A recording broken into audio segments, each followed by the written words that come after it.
फिर से क्या हुआ? मम्मी को बता दूंगा, मम्मी को बता दूंगा ये पापा और चिकना का की पप्पी। केवल केवल केवल केवल तू जो मांगेगा ना तेरे को मिलेगा। बच्ची सच्ची?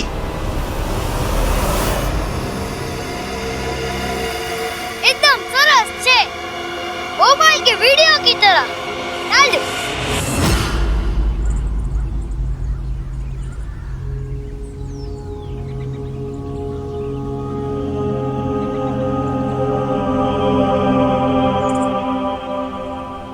हेलो,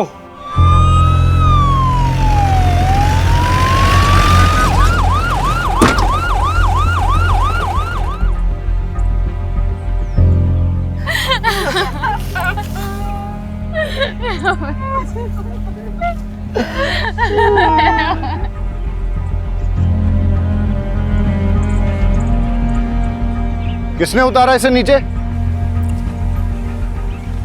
सर मैंने उतारा उसे। क्राइम सीन के साथ टैंपर किया आपने, सबूत कॉम्प्रोमाइज किए।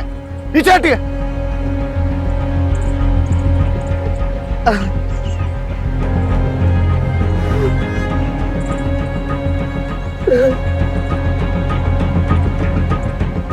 आप पेरेंट्स हैं इसके?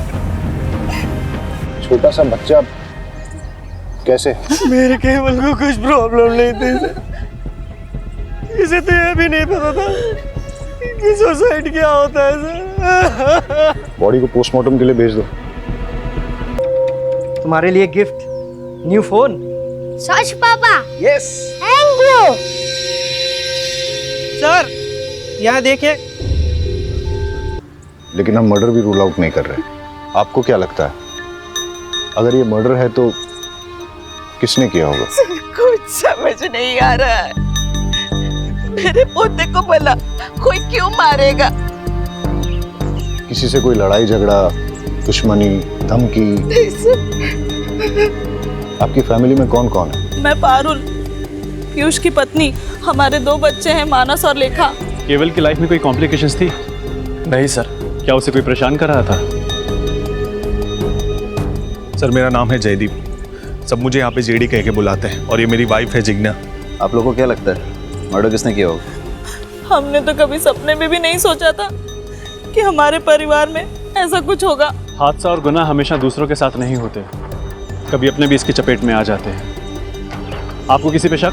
पता नहीं सर, केवल किस बात से इतना परेशान था। परेशान था? क्यों, क्या वजह थी? पता नहीं, पर मुझे ऐसा लग रहा था कि कुछ दिनों से वो बहुत परेशान है। कहीं उसने खुद ही तो। आपको ऐसा क्यों लगता है कि केवल ने खुद ही? आपने उसके मोबाइल में वो वीडियो देखा ना सर? यही तो प्रॉब्लम है, इंटरनेट पे अच्छी चीज़ों के साथ साथ बुरी चीज़ें भी अवेलेबल हैं। इसीलिए तो समझदार माँ बाप बच्चों की अच्छी परवरिश के लिए उन्हें मोबाइल खरीद कर ही नहीं देते। हमारी समझदारी में जाएगी तू सिखाएगी मुझे परवरिश? फोन ने नहीं, तेरी बुरी नजर ने मार डाला मेरे केवल को। और साहब, मेरा केवल कुछ परेशान नहीं रहता था।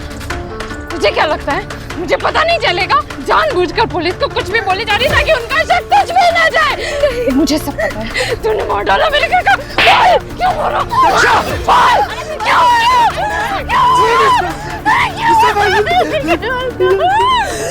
दरअसल अभी तक हमारे बच्चे नहीं हुए, इसीलिए सब उसे बांझ कहते हैं। केवल को स्कूल में कोई प्रॉब्लम थी क्या? नहीं सर। उसने कोई ऐसा वीडियो या फिल्म देखी जिसमें सुसाइड था और उसके बारे में बात की? नहीं सर। रहीमी जी, इन सिगरेट बड्स के बारे में क्या जानते हो?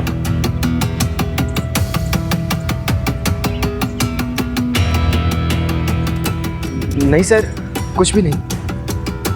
ये आप में से किसी की स्कूल ड्रेस के बटन्स हैं, रिबन है? हाँ सर, कल जब राशि स्कूल से आई थी तब उसके साथ एक ही रिबन था, और सर वो भी फटा हुआ था। आप लोग इसी रास्ते से रोज स्कूल जाते हो अकेले? सलोनी, घबराओ मत, बताओ मेरे को।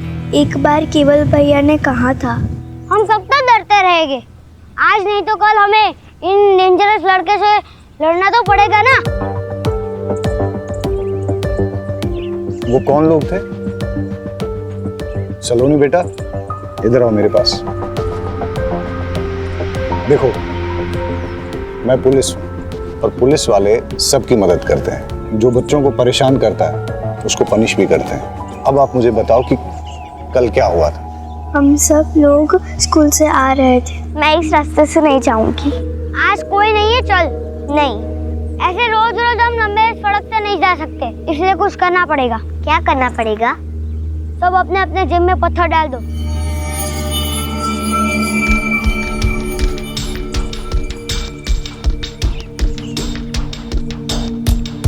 आप कहाँ भागोगे? बाबा ने कहा है डरना बुरी बात है, डरेगा तो डराने वाला और डरेगा।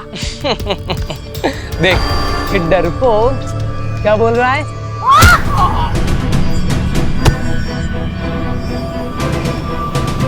रुक! अब देखना हम तुम्हारा क्या करते हैं। Just wait and watch. कौन थे वो लोग जिन्होंने आप लोगों को धमकाया था? वो अपने आप को 3 आवर्स कहते हैं। We are 3 hours. Raman, Rohit, Rahul. केवल बहुत ही स्पिरिटेड लड़का था, लगता नहीं है उसने सुसाइड किया होगा। क्यूरियोसिटी सर, इस एज में बच्चे बहुत क्यूरियस होते हैं, हर नई चीज़ ट्राई करना चाहते हैं। केवल ने भी out of curiosity suicide video देखा होगा, थोड़ी देर रस्सी से लटक के उतरने वाला होगा, लेकिन एक्सीडेंटली रस्सी गले में फंस गई, सिचुएशन आउट ऑफ कंट्रोल हो गई और उसकी डेथ हो गई होगी। पाठक, सर, मैं सुसाइड और मर्डर के दोनों ऑप्शंस ओपन रखने चाहिए। केवल को धमकाने वाले भले 14-15 साल के लड़के थे, लेकिन इस उम्र में भी लड़के भयंकर क्राइम करते हैं। इन तीनों आवर्स की कुंडली निकालते हैं, सवालों की बौछार करते हैं और सच सामने आ जाएगा। सो 3 आवर्स, रमन, रोहित, राहुल, तुम लोग इनोसेंट हो? आंसर मत देना। तुम लोग ये वाली सिगरेट पीते हो? कुछ भी कहने की जरूरत नहीं है। इन सिगरेट बड्स पर हमें सिगरेट पीने वालों के डीएनए इम्प्रिंट्स मिल जाएंगे और वो हम तुम्हारे डीएनए सैंपल्स के साथ मैच करेंगे तो हमें पता चल जाएगा। लेकिन हम बच्चों का डीएनए सैंपल देने से मना करते हैं। अभी अभी बच्चों ने जो पानी पिया है उसमें हमें इनके डीएनए इम्प्रिंट्स मिल गए। इंस्पेक्टर, आप ऐसा नहीं कर सकते। नहीं, हमने क्या किया है? हमने तो सिर्फ बच्चों को पानी पिलाया है। अब अगर एविडेंस खुद हमारे पास चल के आएगा तो हम तो मुंह नहीं मोड़ सकते ना। वैसे इतना एविडेंस काफ़ी होगा इन तीनों आवर्स को J for juvenile home detention भेजने के लिए। और केवल की सिस्टर्स ने जो स्टेटमेंट दिया है उससे तो क्लियर हो जाता है कि तुम लोग केवल को हार्म करना चाहते थे। पर हमने केवल को नहीं मारा है। Prove it. ये क्या बात हुई? इन्हें कुछ भी प्रूव करने की जरूरत नहीं है। वकील साहब, ये मोबाइल केवल का है और इसमें हमें वो मैसेजेस मिले हैं जो तुम लोगों ने केवल को भेजे। रमन, तुमने मैसेज भेजा, सिस्टर्स के सामने सुपर हीरो बनता है, अकेले में मिल। रोहित, तुझे उल्टा टांग के मारूंगा। राहुल, बहुत शातिर बनता है, अकेले में मिल। ये मैसेज तुम लोगों ने भेजे ना?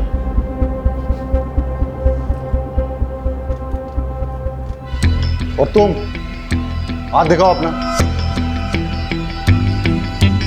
ये वो बाइट मार्क है ना जो केवल ने तुम्हें दिया जब तुम्हारी उसके साथ झड़प हुई थी। इतने सबूत काफी हैं तुम लोगों को थ्रेट, अब्यूज और मर्डर का सस्पेक्ट साबित करने के लिए। और अगर प्रूव हो गया ना तो बहुत लंबे के लिए अंदर जाओगे। लेकिन कल रात जब केवल ने सुसाइड किया तो हम 3 तो होमवर्क कर रहे थे। तुम्हें कैसे पता कि ये दुर्घटना कब हुई थी? रात को ही हुई होगी ना। नेक्स्ट डे हम सबको न्यूज़ मिली, स्कूल ने डे ऑफ अनाउंस किया था। बेटा, तुम्हें कैसे पता ये सुसाइड है, मर्डर नहीं है?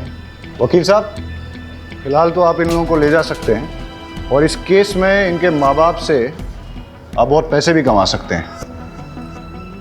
लेकिन अगर इन लोगों ने क्राइम किया है तो ये बच नहीं पाएंगे।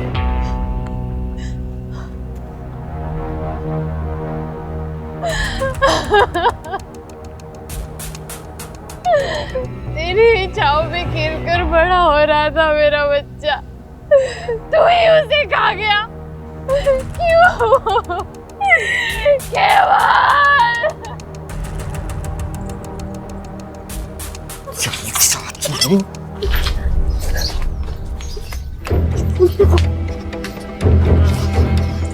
अगर तूने मुंह खोला ना, जान से से मार डालूंगा। अच्छा, जैसे तुमने केवल को मारा था वैसे? मैंने मेरे बेटे को नहीं मारा है, तूने मारा है। ये अच्छा है, अपना पाप मेरे माथे मर रहे हो। किसी को भी तेरी सच्चाई के बारे में बताऊंगा ना तो पता चल जाएगा कि मर्डर तूने किया है। अगर मैंने अपना मुंह खोला ना तो कोर्ट तुम्हें सीधा फांसी पर लटकाएगी, जैसे तुमने केवल को लटकाया था। तुझे क्या लगता है तू मुझे मर्डर केस में फंसाएगी और मैं चुप बैठूंगा? अब देख मैं तेरे साथ क्या क्या करता हूँ।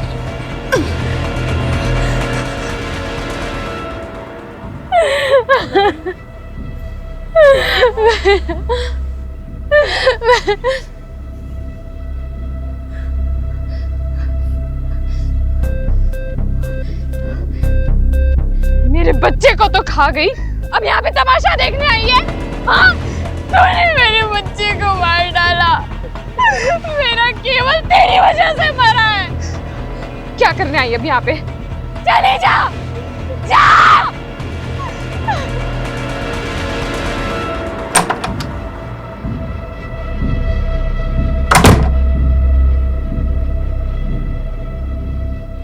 इतने अर्जेंट में क्यों बुलाया? ऑफिस का सारा काम छोड़कर आया हूँ। एक सरप्राइज देना है।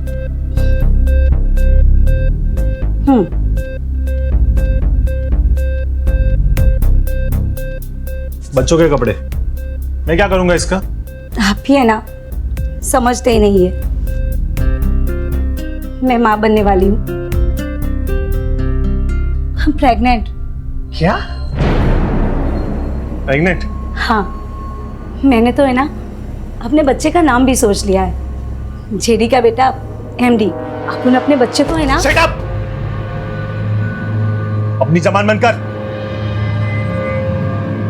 सोचने दे मुझे। इसमें सोचना क्या है? अब तुम जिग्ना को डाइवोर्स दे दो और हम दोनों शादी कर लेंगे। तुम्हारी माँ भी तो ये चाहती थी ना। चुप! ये बच्चा मेरा नहीं है। अच्छी तरह से जानता हूं मैं तुम जैसी औरतों को। पता नहीं किस किस के साथ जाकर अपना मुंह काला करके आई हो। और जब कांड हो गया तो बिल मेरे सर पर फाड़ना चाहती हो? हाँ? ये बच्चा मेरा नहीं है। ये मत सोचना कि मैं तुम्हारी बीवी की तरह तुम्हारी सारी बदतमीजियां सहूंगी। अगर मैं दिलो जान से प्यार करना जानती हूँ तो अपना हक लेना भी जानती हूँ। तुम्हें मुझसे शादी करनी पड़ेगी और अपनी जिम्मेदारी भी निभानी पड़ेगी, वरना क्या? हाँ? बोलना। वो तो वक्त आने पे ही पता चलेगा कि मैं किस हद तक जा सकती हूँ। धमकी दे रही है मुझे? मेरा पेट। धमका रही है मुझे? बताना किस हद तक तू जा सकती है, बताना। कम से कम अपने बच्चे के बारे में तो सोच लेते। ये बात ना जिसका पाप अपने पेट में पाल के घूम रही हो ना, उसे जाके बोल, समझे?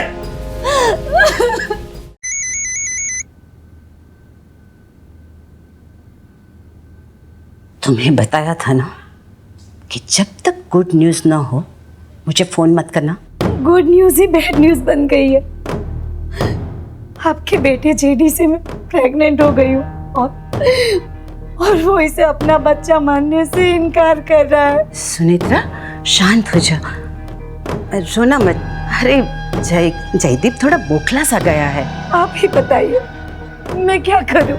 एक काम कर, डीएनए टेस्ट करवा ले। एक बार पता चल जाए कि तेरे बच्चे का बाप जयदीप ही है, बाद में कोई कदम उठाएंगे। जी जी। और सुन, बच्चा जल्द से जल्द गिरा देना। क्या?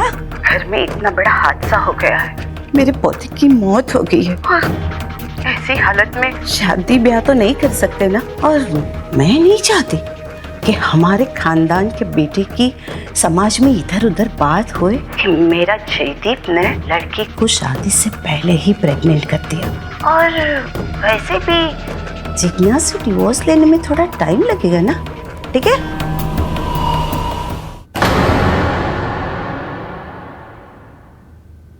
ये बच्चा मेरा नहीं है। हम ऐसे ही कब तक सुहागरात मनाते रहेंगे? शादी कब करेंगे?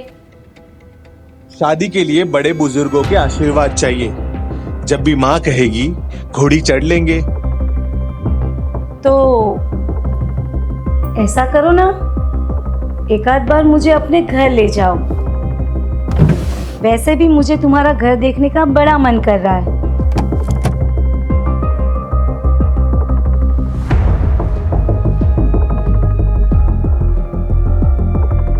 पागल हो गया? अगर तुम घर आई तो जिग्ना को पता चल जाएगा और फिर डिवोर्स देना और मुश्किल कर देगी वो। हाँ, पर मुझे तुम्हारा घर देखने का बड़ा मन कर रहा है। अच्छा, तो चलो पहले जो करने आए हैं वो करते हैं ना। के फंदे से गला चोक होने की वजह से हुई है। और सर, केवल की पीठ पे बेल्ट से मारने के कुछ ताजे और पुराने निशान पाए गए। मतलब केवल को पहले किसी ने बेल्ट से पीटा है, उसके बाद उसका मर्डर हुआ है, लेकिन उसकी फैमिली में किसी ने इसके बारे में कुछ बताया नहीं। ये बड़ी बात छिपाने के पीछे क्या मकसद हो सकता है? शायद क्रिमिनल को बचा रहे होंगे। मतलब कि फैमिली को पता है कि क्रिमिनल कौन है? अब तो उस फैमिली से मिलके ही दूध का दूध और पानी का पानी होगा।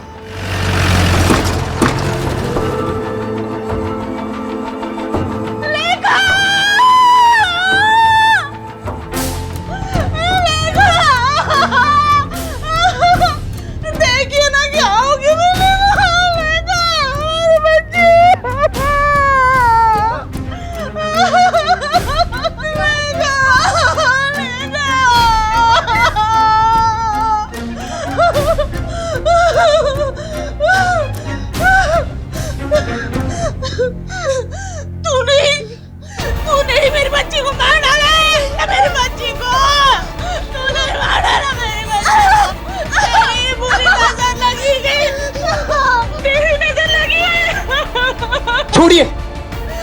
लेखा को भी मार डाला। लेखा लेखा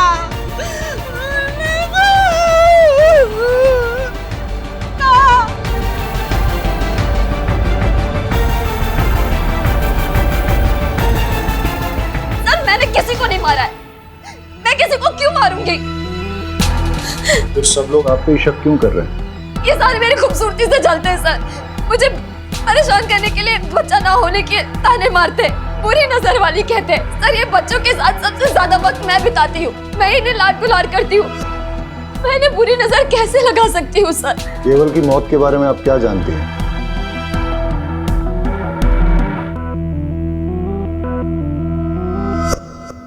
केवल को बेल्ट से कौन मारता था? फिर से क्या हुआ? मम्मी को बता दूंगा। मम्मी को बता दूंगा। केवल केवल केवल तू जो मांगेगा ना तेरे को मिलेगा। केवल का मुंह बंद करने के लिए दीपेन ने पहले केवल को मोबाइल दिया, फिर चॉकलेट, फिर टॉयज और न जाने क्या क्या। लेकिन फिर भी केवल कई बार कह देता था कि वो जाकर सब कुछ अपनी मम्मी को बता देगा। और सर, इसीलिए दीपेन ने केवल को। तो आप ये कह रही हैं कि एक छोटे बच्चे के ब्लैकमेल से थक के, डर के मारे दीपेन ने उसे फांसी पे लटका दिया। और आप ये भी कह रही हैं कि दीपेन का आपके प्रति आकर्षण एक तरफा था, आपकी तरफ से कुछ नहीं था। चलो, अगर इस बात को मान भी लेते हैं, आप ये बताइए फिर लेखा को किसने मारा और क्यों मारा? सर, लेखा के बारे में मुझे कुछ नहीं पता। आपको कुछ नहीं पता है तो चलिए मैं बता देता हूं। लेखा की बॉडी जिस बेड पे मिली उस पे चंदन और फूल मिले, और लेखा की बॉडी से चंदन और धूप की स्मेल आ रही थी। ऐसा लगता है उसे किसी पूजा की विधि में शामिल किया गया था। इस बारे में क्या जानती हैं आप? इस बिटिया की पवित्र आत्मा ऐसे ही एक भोले और मासूम जीव को आकर्षित करके आपकी कोख में स्थापित करेगी और आपकी गोद भरी हो जाएगी। आप भी माता बन जाएगी। लेकिन सर, पूजा विधि खत्म होते ही मैंने उसे सही सलामत उसके बिस्तर पर लिटा दिया था। मैं आपसे आखिरी बार पूछ रहा हूं, क्या आपने इस पूजा विधि के लिए लेखा की जान ली? सर, मैंने लेखा को नहीं मारा है।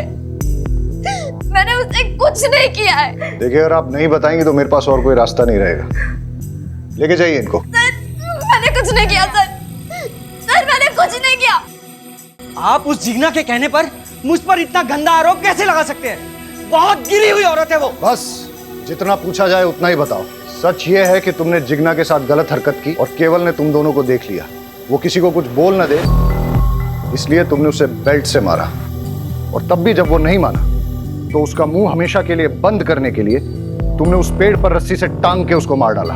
आ गए ना आखिर अब उस शातिर औरत की बातों में। अरे मैं तो बेल्ट पहनता ही नहीं हूँ, मैं सिर्फ कुर्ता पजामा पहनता हूँ। आप चेक कर लीजिए। आपके बड़े भाई की बेटी लेखा, उसको किसने और क्यों मारा? उसको भी उस जिग्ना नहीं मारा होगा। अरे बच्चा पैदा करने के चक्कर में पता नहीं क्या तंत्र मंत्र विद्याएं करती फिरती है, पता नहीं किन किन बाबाओं के पास जाती है। ऐसा ही कुछ करने के चक्कर में उसने उस बच्ची की जान ले ली होगी। तुम और जिग्ना एक दूसरे पर आरोप लगा रहे हो, लेकिन मैं ऐसा भी तो सोच सकता हूं कि केवल की ही तरह लेखा ने भी तुम दोनों को एक साथ देख लिया और फिर उसका मुंह बंद करने के लिए तुमने उसकी जान ले ली। तुम ये जो कहानियां मुझे सुना रहे हो ना, ये मत सोच लेना कि मैं इन पे विश्वास कर लूंगा। पुलिस के लिए जितनी बड़ी सस्पेक्ट जिग्ना है उतने ही तुम भी, और ऐसा भी हो सकता है कि तुम दोनों ने मिलकर ये क्राइम किया हो।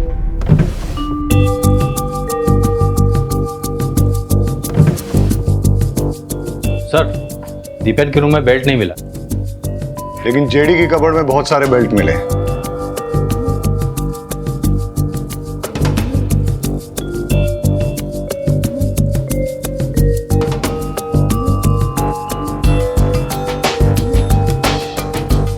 इस पिलो की हालत,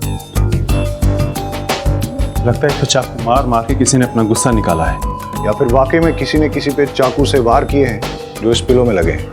मतलब सर 2 बच्चों के मर्डर हो चुके हैं और तीसरे को मारने की कोशिश की गई है।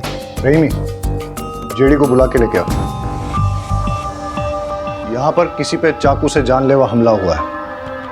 आप ये बताइए कि हमला आप पे हुआ है या आपने किसी पे किया है? सर मुझे तो कुछ समझ में नहीं आ रहा कि ये सब क्या हो रहा है। जेडी यहाँ पे किसी ना किसी को मारने की कोशिश की गई है। सर मुझे कुछ मालूम नहीं। इस पूरे रूम का फिंगरप्रिंट स्कैन करो और देखो यहाँ पर जेडी और जिग्ना के अलावा और भी किसी के फिंगरप्रिंट्स मिलते हैं क्या। केस बहुत ही बुरा है। बच्चों के मर्डर, फैमिली में चलते लव अफेयर्स और एक दूसरे के खिलाफ दिल में पलता जहर। इस केस में इन्वॉल्व सभी लोग इतने कॉम्प्लिकेटेड हैं और उनका शिकार हो रहे हैं बेचारे मासूम बच्चे।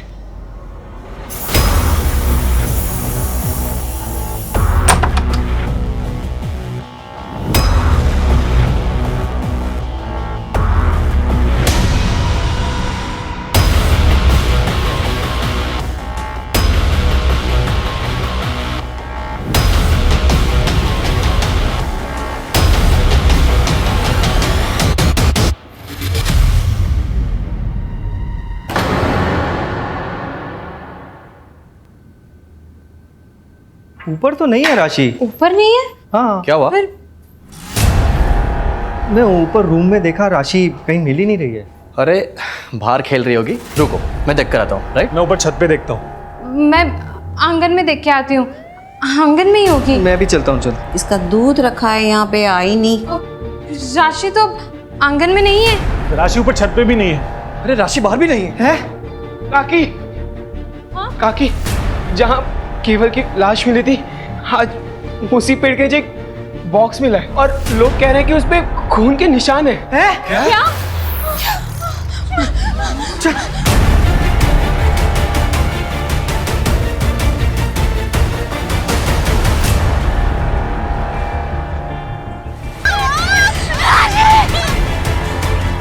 फॉरेंसिक से अच्छी तरह स्कैन करवाओ, एक एक सुराग, एक एक क्लू अच्छे से कलेक्ट करो। सर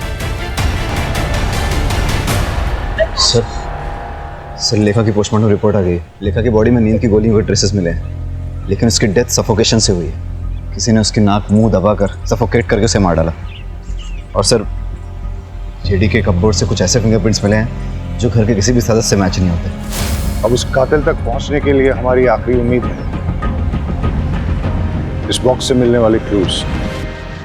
सर राशि की बॉडी जिस बॉक्स में मिली है उस पर लगे सारे ब्लड ट्रेसेस राशि के हैं। और सर उस बॉक्स पे कुछ ऐसे फिंगरप्रिंट्स मिले हैं जो जेडी के रूम में मिले फिंगरप्रिंट्स के साथ मैच होते हैं। ऐसा कौन हो सकता है जो जेडी के रूम में भी गया और जिसने राशि को मार के उसे बॉक्स में भर के केवल की मर्डर साइट पे छोड़ दिया। हो ना हो, ये सारे केसेस एक दूसरे के साथ जुड़े हुए हैं। इन सब के पीछे या तो एक मोटिव सेम है, या क्रिमिनल सेम है, या दोनों सेम है। हम आपके दुख को समझते हैं। पहले केवल, उसके बाद लेखा और अब राशि, तीन बच्चों का मर्डर हुआ है। हम अपनी तरफ से इन्वेस्टिगेट कर रहे हैं, लेकिन आप लोग हमें सब कुछ खुल के नहीं बता रहे हैं। देखिए, जिग्ना के खिलाफ हमें कोई पुख्ता सबूत नहीं मिला है, लेकिन आप में से ही कुछ लोगों ने उस पर शक जाहिर किया है। इसलिए जब तक ये इन्वेस्टिगेशन पूरी नहीं होती, हम जिग्ना को कस्टडी में ही रखेंगे। अच्छा है, बला टली, अब शकुनी कहेंगी।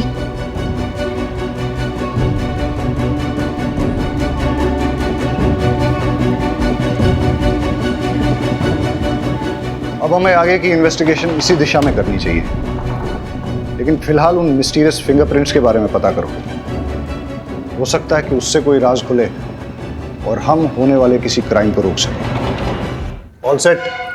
स्पीकर ऑन करो। हंसते खेलते परिवार को किसी की नजर लग गई है। मुझे तो कुछ समझ नहीं आ रहा कि क्या करें। जब से लेखा गई है तब से किसी चीज में मन नहीं लग रहा है। अपने बच्चे की मौत कौन सह सकता है? पता नहीं क्या हो रहा है यार। इस घर में मैंने अपने बेटे केवल और बेटी राशि को दोनों को खो दिया। मुझे समझ नहीं आ रहा मैं क्या करूं। माँ, मैं चाहती हूँ कि मेरी सलोनी को लेकर मैं इस घर से बहुत दूर चली जाऊं, ताकि उस पर भी इस घर का काला साया ना पड़े। ये घर वैसे ही मेरे केवल और मेरी राशि को तो खा ही चुका है। अपने बच्चे की मौत कौन सह सकता है? नहीं, मैं अपने बच्चे को नहीं गिरा सकती। अगर जरूरत पड़े तो मैं कोर्ट भी जाऊंगी।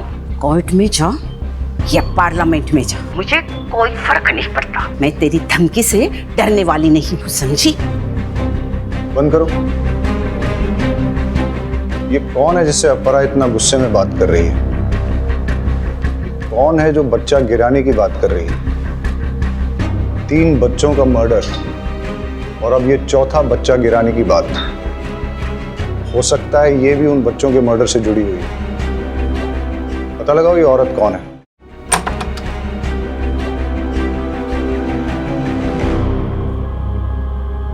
चेक करो।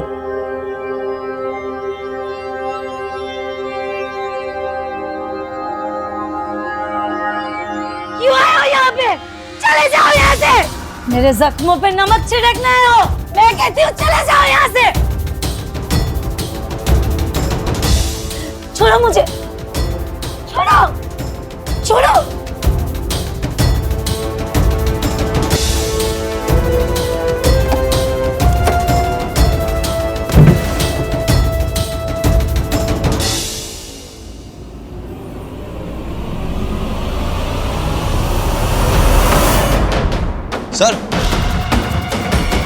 सर ये चाकू मिला। चलो। सर, आप अपरा से किस बच्चे को गिराने की बात कर रही थी?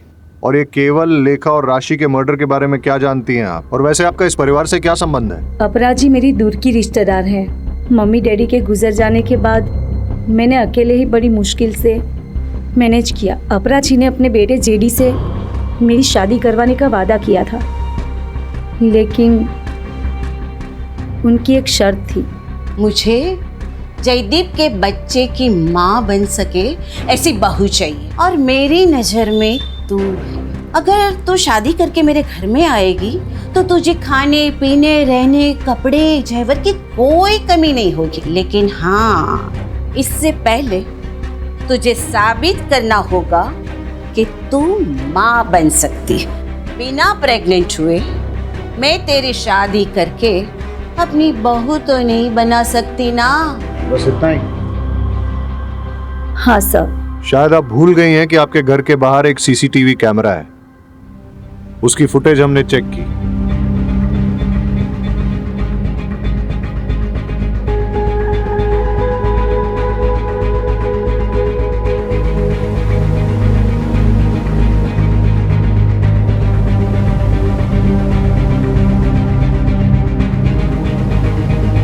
पुलिस से झूठ बोलना अच्छी बात नहीं है। जेडी के करीब जाने के बाद पता चला कि वो बाप नहीं बन सकता, लेकिन उस घर में जाने के लिए मेरे पास प्रेग्नेंट होने के अलावा और कोई रास्ता नहीं था। इसीलिए मैंने पीयूष से दोस्ती कर ली। असली मजा इसमें नहीं,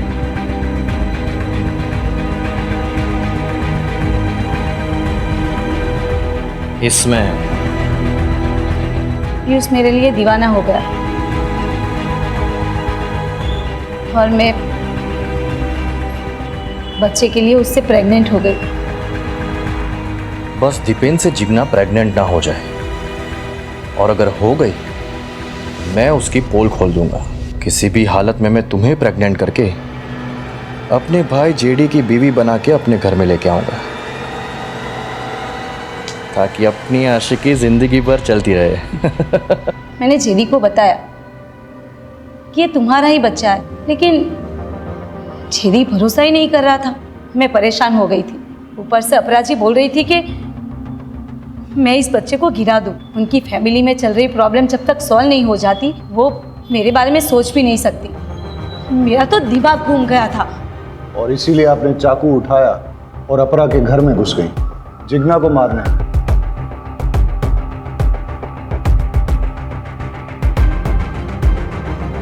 ये चाकू आपके घर से मिला है? उस वक्त तो बहुत गुस्सा आया कि मैं जिग्ना को नहीं मार पाई, लेकिन अब अच्छा लग रहा है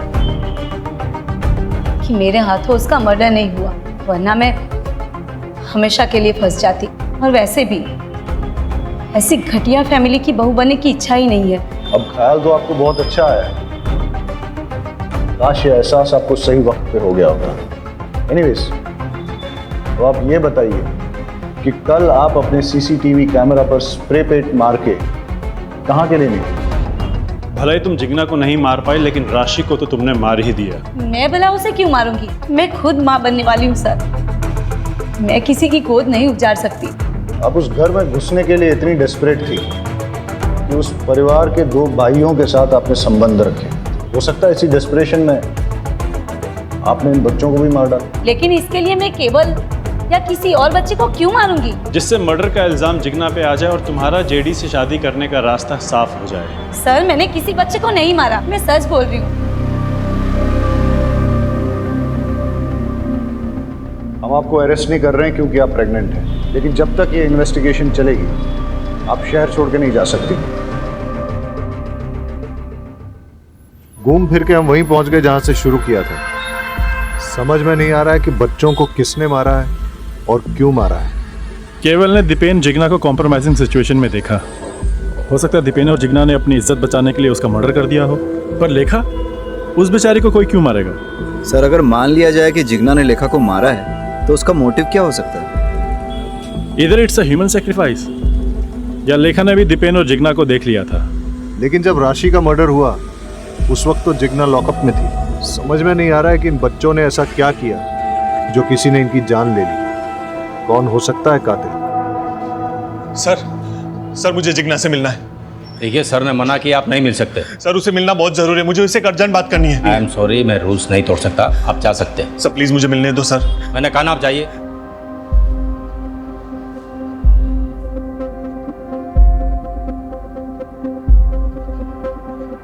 हेलो सर। जेडी आया था? जेडी आया था अभी जिग्ना से मिलने के लिए, लेकिन मैंने उसे मिलने नहीं दिया। इंटरेस्टिंग। जय कहाँ है? सर, आपके इंस्ट्रक्शंस के मुताबिक वो सस्पेक्ट के पीछे गए नजर रखने के लिए। Okay sir. किसका फोन है? अरे बोलो ना। जंगल में आग लगी है और सारे गीदड़ वहां से भाग रहे हैं। अब बस सही वाला गीदड़ हमारी पकड़ में आना चाहिए। मतलब? वो बच्चों वाला केस है ना, उसके कातिल के बारे में बोल रहा हूँ। मुझे तो लगता है जेडी ने जिग्ना को डिवोर्स दे देना चाहिए और सुनीत्रा से शादी कर लेनी चाहिए। नहीं, ये गलत है। शादी तो 7 जन्मों का रिश्ता होता है ना। तो समझ लीजिए यही 7वां जन्म है और फिर से वही पल्ले पड़ी है। छुटकारा पाइए, निजात मिलेगा। मुझे तो उसके नाम से भी नफरत है। उस बिचारी ने आखिर किया क्या है? हाँ, बिचारी। रात दिन उसे घूरते रहते हो। औरत मर्द की नजर एक झटके में पहचान लेती है। आप तो मेरे पति हो, आपके आपके रंग ढंग अच्छे से जानती हूँ मैं। मुझे बीच में क्यों घसीट रही हो? तो आप उसकी वकालत क्यों कर रहे हो? जयदीप भाई साहब, सुनेत्रा से शादी करें या किसी और से, हमें कोई फर्क नहीं पड़ता। बस वो घटिया औरत वापस से लौट के इस घर में नहीं आनी चाहिए।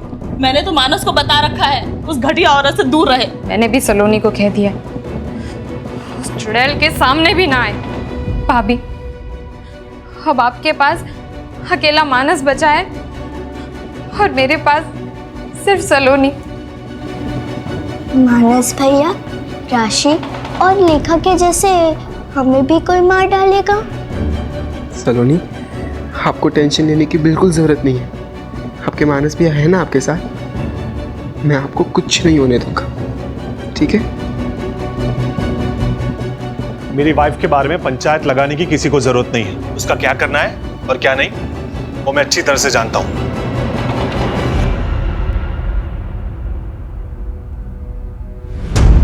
सलोनी, सलोनी।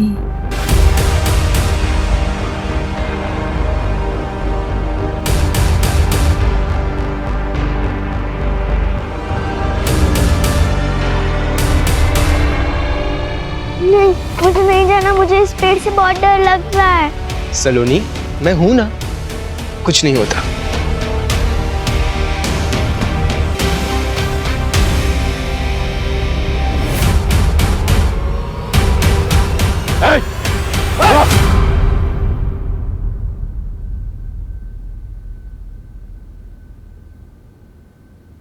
मेरी इसमें कोई गलती नहीं है सर। ये सारी गलती मेरे फैमिली मेंबर्स की है। वही लोग रिस्पॉन्सिबल है केवल लेखा और राशि की मौत के लिए। मैंने तो सिर्फ उन्हें मारा है सर, मेरे फैमिली मेंबर्स को सबक सिखाने के लिए। कैसा सबक? मेरे जिग्ना कॉकी के इंसल्ट करने का सबक। इसीलिए क्योंकि उनको बच्चे नहीं हो रहे थे। और वो दीपेन चाचू इतने चीप, हर वक्त सारी सिचुएशन का सिर्फ फायदा उठाते रहते थे वो। पर इस सारी सिचुएशन का सिर्फ फायदा उठाया उस केवल ने। सब कुछ देख चुका था सर वो। दीपेन चाचू की सारी करतूतों के बारे में उसे पता चल गया था और वो दीपेन चाचू को बार बार ब्लैकमेल कर रहा था कि वो सब कुछ जाके दक्षा चाची को बता देगा। और उसी वक्त मैंने डिसाइड कर लिया सर, मुझे केवल को मार देना चाहिए। और इसी के बाद मेरी माँ, मेरी अपनी माँ ने जिग्ना काकी पे शक करते हुए ये कहा कि हमें उनसे दूर रहना चाहिए। और सर वो तो ठीक है, पर लेखा ने ये बात मान भी ली। उसी वक्त मुझे मेरी माँ पे बहुत गुस्सा आया, इसलिए मैंने सोच लिया कि अगर आपको बेटे नहीं होते तो उसका दुख, उसका दर्द क्या होता है वो आप महसूस करके देख लीजिए। मैंने लेखा को भी मार डाला सर। लेकिन तुमने राशि को क्यों मारा? सर वो तो आप लोगों की गलती है। आपने जब केवल और लेखा की मौत के बाद मेरी जिग्ना काकी को उस लॉकअप में डाल दिया, क्या वो सही था? इसीलिए मैंने राशि के मर्डर का प्लान किया और उसे टारगेट किया। और उसी वक्त मुझे जेडी और सुनेत्रा के बारे में पता चला और सुनेत्रा को फंसाने के लिए मैंने उसके सारे फिंगरप्रिंट्स ले लिए और उस बॉक्स के ऊपर मैंने इम्प्रिंट कर दिए। मुझे लगा अब तो आप मेरी जिग्ना काकी को लॉकअप से बाहर कर दोगे, पर नहीं, आपने ऐसी बात तक नहीं की। इसके लिए इसके बाद मुझे सलोनी को टारगेट करना पड़ा सर। अब मैं एक मर्डर करूं या 3, मर्डर तो मर्डर होता है ना सर। सबको मार दिया मैंने। तुमने अपने भाई बहनों का मर्डर किया, तुम्हें कोई गिल्ट, कोई दुख नहीं है? नहीं है सर, क्योंकि मैंने ये सब कुछ मेरे जिग्ना काकी के लिए किया है। बहुत प्यार करता हूं मैं उनसे। आप मुझसे दूर रहिए please. I love you Jigna काकी, मैं आपसे बहुत प्यार करता हूं काकी। आई लव यू काकी। जिग्ना काकी, लव यू। जिग्ना, मुझे माफ कर दो। तुम मां नहीं बन पाई क्योंकि कमी मुझ में थी। सब लोग तुम्हें परेशान करते रहे, लेकिन मैंने किसी को सच नहीं बताया। यहां तक कि मौका मिलते ही मैंने सुनेत्रा से अफेयर कर लिया। लेकिन जब उसने मुझे यह बताया कि वो मेरे बच्चे की मां बनने वाली है, तब मुझे समझ में आया कि वो मुझसे प्यार नहीं, नाटक करती है। और मुझे समझ में आ गया कि इस दुनिया में सिर्फ मुझे प्यार कोई करता है, वो सिर्फ तुम हो। सर एक बात पूछूं? हमारे पास सुनेत्रा के खिलाफ पूरे सबूत थे। उसके पास मोटिव भी था, जिग्ना को घर से हटाना। फिर भी आपने कैसे क्यों मानस पे जीरो इन किया? जब हमने इन लोगों से कहा कि जिग्ना की कस्टडी बढ़ा दी गई है तो इनमें से 2 लोग थे जिनके होश उड़ गए, वो सकते में आ गए। फैमिली के बाकी मेंबर्स ने घर जाके अपने दोस्तों रिश्तेदारों से नॉर्मली बात की जैसा ऐसे केसेस में होता है, लेकिन 2 लोग ऐसे थे जो बिल्कुल चुपचाप थे। जेडी और मानस। हाँ, क्योंकि उन लोगों को ये बात बिल्कुल अच्छी नहीं लगी कि जिग्ना को कस्टडी में रहना पड़ेगा। इनफैक्ट जेडी तो जिग्ना से मिलने के लिए भी आया, हो सकता है गिल्ट की वजह से या फिर उसे पता था कि वो इनोसेंट है। मानस एकदम चुप रहा, लेकिन हम लोग जानते थे कि अगर हम जिग्ना की कस्टडी बढ़ाएंगे तो मर्डर की बेचैनी और बढ़ती चली जाएगी और ऐसे में वो कोई ना कोई गलती जरूर करेगा। मानस को जिग्ना पे भयंकर क्रश था, इसलिए वो अपनी फैमिली से नफरत करने लगा।